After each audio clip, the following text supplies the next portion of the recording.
Lalo pang massage. Dala massage. Mami. Serasay, sana ito pala ginamit mo. Hindi, may ganyan yun sa mga lalaki. Parang pang massage daw. Na razor. Hindi mo kailangan mag-ahit.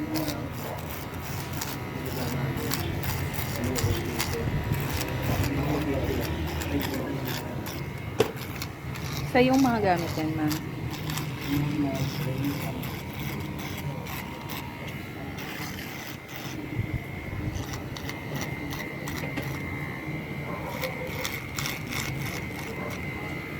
Pag zero, ano kasi ano yan, live.